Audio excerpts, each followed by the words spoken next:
ఈ రోజు మనం డిస్కస్ చేయబోయే కంటెంట్ వచ్చేసి ఫోన్ పే గురించి. మీరు thumbnail చూసి వచ్చే ఉంటారు. ఈ రోజు మనం చర్చించబోయే విషయం చాలా కీలకమైనది, షాకింగ్ అయినది కూడా. ఈ కథ కథనం కాదు, ఇది నిజం. ఫోన్ పే నిజంగా మనల్ని మోసం చేస్తుందా అనే ప్రశ్నకు సమాధానం వెతుకుదాం. ఇది నేరుగా ఒక కుట్ర అని చెప్పలేము, కానీ ఇది ఒక వ్యాపారం, చాలా తెలివైన వ్యాపారం. మనం ఈ వ్యాపారానికి బలవుతున్నామా, లేక మనం తెలివిగా దీన్ని ఉపయోగించుకుంటున్నామా? ఈ వీడియోలో మీరు తెలుసుకోబోయే విషయాలు: మీ డబ్బు మీకు తెలియకుండా ఎలా పోతుందో, మీ డేటా ఎవరి చేతుల్లోకి వెళ్తుందో, మీరు ఓకే అని నొక్కిన దాని వెనుక అసలు ఉద్దేశం ఏంటో, ఫోన్ పే నిజంగా మనల్ని మోసం చేస్తుందా లేదా మన అజ్ఞానమే మనల్ని మోసం చేస్తుందా అనే విషయాలు స్పష్టమైన ఉదాహరణలతో తెలుసుకుందాం. మరియు ముఖ్యంగా మీ భవిష్యత్తును, మీ డబ్బును, మీ డేటాను ఎలా కాపాడుకోవాలో చెప్పే మార్గం కూడా ఈ వీడియోలో ఉంది. ఇంకా ఆలస్యం చేయకుండా వీడియోలోకి వెళ్దాం. ముందుగా ఫోన్ పే గురించి ఒక చిన్న పరిచయం. ఫోన్ పేని స్థాపించిన వారు సమీర్ నిగమ్, రాహుల్ చారి మరియు బుర్జిన్ ఇంజనీర్. ఇది 2015లో మొదలైంది. ఆ తర్వాత ఒక సంవత్సరం లోపే, అంటే 2016లో ప్రముఖ ఈ-కామర్స్ సంస్థ ఫ్లిప్కార్ట్ దీనిని కొనుగోలు చేసింది. మీకు గుర్తుండే ఉంటుంది, దేశంలో డిజిటల్ లావాదేవీల విప్లవం వచ్చింది నోట్ల రద్దు తర్వాత, అంటే 2016లో. సరిగ్గా అప్పుడే ఫోన్ పే వృద్ధికి బలమైన పునాది పడింది. అప్పటి నుంచి ఫోన్ పే వెనక్కి తిరిగి చూసుకోలేదు.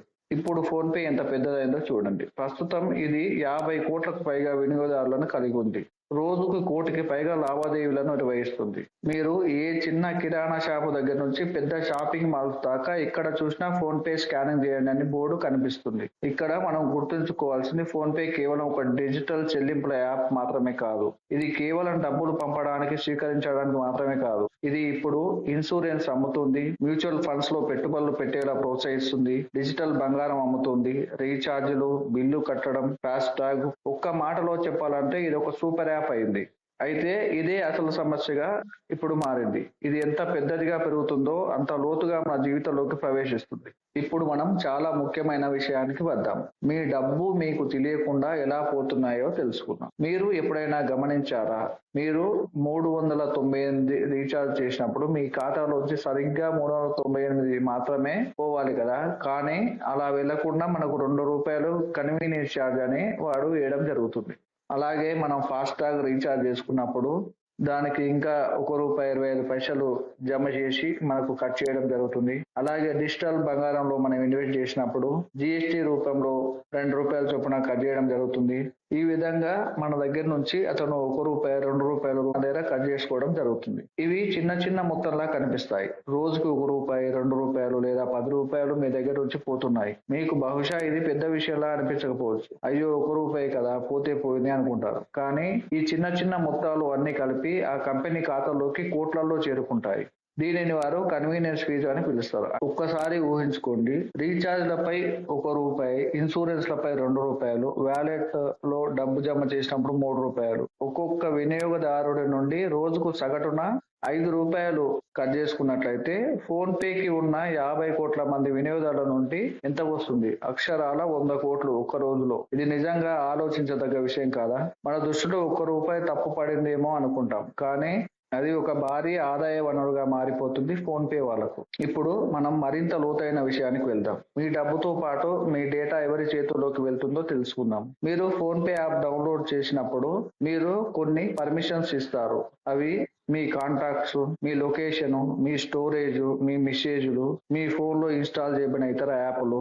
మీరు ఈ అనుమతులు ఇచ్చారు కదా, మీకు తెలుసా ఈ అనుమతుల ద్వారా ఫోన్ పే మీ గురించి ఎంత సమాచారం సేకరిస్తుందో? మీరు ఇచ్చిన ఆ పర్మిషన్స్ వల్ల మీరు ఎవరితో ఎక్కువగా మాట్లాడుతున్నారు, మీరు ఏ షాపులకు వెళ్తున్నారు, మీకు ఏ రకమైన ఆఫర్లు నచ్చుతాయి, మీరు ఎప్పుడు రీఛార్జ్ చేస్తున్నారు, మీ ఖర్చు చేసే అలవాట్లు, ఎక్కువ దేనిపై ఖర్చు చేస్తారు అనే ఇన్ఫర్మేషన్ అంతా వీళ్ళు గ్యాదర్ చేయడం జరుగుతుంది. ఇలాంటి ఇన్ఫర్మేషన్ లో అన్ని కలిపి 250కి పైగా డేటా పాయింట్లను ఫోన్ పే సేకరించి నిల్వ చేస్తుందట. ఇలా సేకరించిన డేటాను వీళ్ళు ఏం చేస్తారో తెలుసా?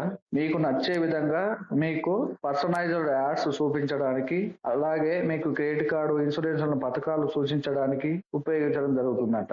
ఇంకో సమస్య వచ్చేసి ఆటో డెబిట్ ఆప్షన్లు. మీరు ఎప్పుడో ఒకసారి ఆటో పేమెంట్ అలో చేసే ఉంటారు. ఆ తర్వాత ఏం జరుగుతుందో మీకే తెలియదు. మీరు తీసుకొని ఇన్సూరెన్స్లు, మళ్ళీ వాడని సబ్స్క్రిప్షన్లు, గడువు మించిన బిల్లులు కూడా మీ ఖాతా నుంచి ఆటోమేటిక్ గా డెబిట్ అవుతూనే ఉంటాయి. మీరు హెల్త్ ఇన్సూరెన్స్ కొనకపోయినా యాక్సిడెంటల్ యాడ్ ఆన్ కింద 39 మీ ఖాతాలోంచి ప్రతి నెల పోతూ ఉండవచ్చు. మీ ఫోన్ పేలో యాక్సిడెంటల్ ప్రొటెక్షన్ తీసుకున్నారనుకోండి, దాన్ని రద్దు చేయాలంటే 10 క్లిక్లను మించి కష్టపడాలి. ఎందుకంటే ఆప్షన్ అంత సులువుగా కనిపించదు. కొన్ని సేవలు, ఉదాహరణకు డిజిటల్ బంగారం అనుకోండి, సిప్ అంటే సిస్టమేటిక్ ఇన్వెస్ట్మెంట్ ప్లాన్ ను ఒకవేళ మనం యాక్టివేట్ చేసుకొని దాన్ని ఆపేసినా సరే, వాళ్ళు ప్రతి నెల మనకు తెలియకుండానే కట్ చేయడం జరుగుతుంది. మనకు ఈ డిడక్షన్ల గురించి ఎటువంటి మెసేజ్ రాదు, యాప్ లో ఎక్కడ స్పష్టంగా కనిపించదు.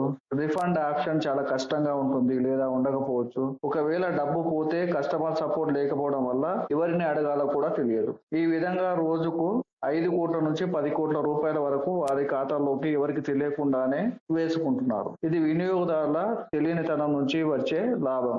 అండ్ ఇంకో సమస్య వచ్చేసి, మీరు ఫోన్ పేని సుమారు 100 సార్లు వాడిన తర్వాత ఒకసారి తప్పుడు డిడక్షన్ జరిగిందని అనుకోండి, మీరు ఎవరిని సంప్రదిస్తారు? PhonePe customer care number. మీరు కాంటాక్ట్ అని నొక్కితే ఒక చాట్ బాట్ వస్తుంది. మీరు చెప్పే సమస్యకు అది కేవలం 4 లేదా 5 ఆప్షన్లు మాత్రమే చూపుతుంది, కానీ మీకు సరైన పరిష్కారం దొరకదు. ఇంకో ప్రమాదమైన విషయం ఏమిటంటే థర్డ్ పార్టీ సేవలు. మీకు తెలుసా, ఫోన్ పేలో మీరు చేస్తున్న సేవలు అన్ని వారి సొంతం కావు. ఉదాహరణకు, మీరు కొనే ఇన్సూరెన్స్ సేవలు, ఇవి థర్డ్ పార్టీ కంపెనీ నుంచి తీసుకొని అందులో ప్రమోట్ చేయడం జరుగుతుంది. అలాగే మీరు పెట్టుబడి పెట్టే మ్యూచువల్ ఫండ్స్, ఇది కూడా వేరే యాప్ల నుంచి తీసుకొని అందులో ప్రమోట్ చేయడం జరుగుతుంది.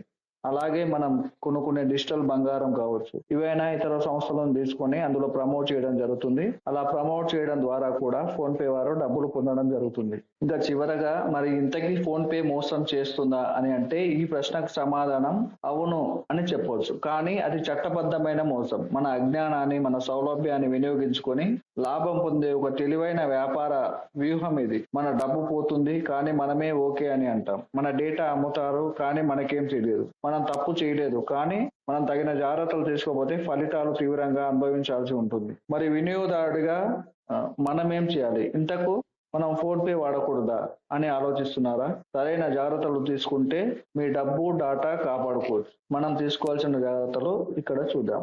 యాప్ కు పర్మిషన్లు ఇచ్చే ముందు జాగ్రత్తగా చూసుకొని కాంటాక్ట్స్, లొకేషన్ వంటి లేని అనుమతులను తీసేయడం మంచిది. అలాగే ఆటో డిడక్షన్లు ఏమన్నా ఉంటే వాటిని తీసేయడం చాలా ఉత్తమం. అలాగే క్రెడిట్ కార్డు, ఇన్సూరెన్స్, బంగారం ఫోన్ పే ద్వారా కాకుండా బ్యాంకులు లేదా ఇతర భద్రమైన పేరున్న వేదికల ద్వారా తీసుకోవడం ఉత్తమం. ఏదైనా టర్మ్స్ అగ్రి చేసే ముందు ఒకసారి నిబంధనలను జాగ్రత్తగా చదివితే మంచిది. వీలైనంత వరకు రీఛార్జులు, బిల్లు చెల్లింపులు మీ బ్యాంకు అధికారిక యాప్ నుంచే చేయండి. అది మరింత సురక్షితం. ఏమన్నా ఫిర్యాదులు ఉంటే, ఏదైనా తప్పుడు డిడక్షన్ జరిగినా లేదా సమస్య వచ్చినా వెంటనే RBIకి ఇన్ఫర్మేషన్ ఇవ్వడం చాలా ఉత్తమం. ఇలాంటి యాప్లలో మన నమ్మకాన్ని గుడ్డిగా పెట్టే ముందు మన తెలివిని, మన జాగ్రత్తను కూడా పెట్టాలి. టెక్నాలజీని వాడుకున్నాం కానీ దాన్ని బారిన పడకుండా చూసుకుందాం. మీకు ఈ కంటెంట్ నచ్చిందని అనుకుంటున్నాను. ఈ కంటెంట్ నచ్చితే లైక్ చేయండి. అలాగే మీ అభిప్రాయాలను కామెంట్ రూపంలో తెలియజేయండి. అలాగే మన ఛానల్ సబ్స్క్రైబ్ చేసుకొని నన్ను ఎంకరేజ్ చేయవలసిందిగా కోరుకుంటున్నాను. Thank you for watching. జై హింద్.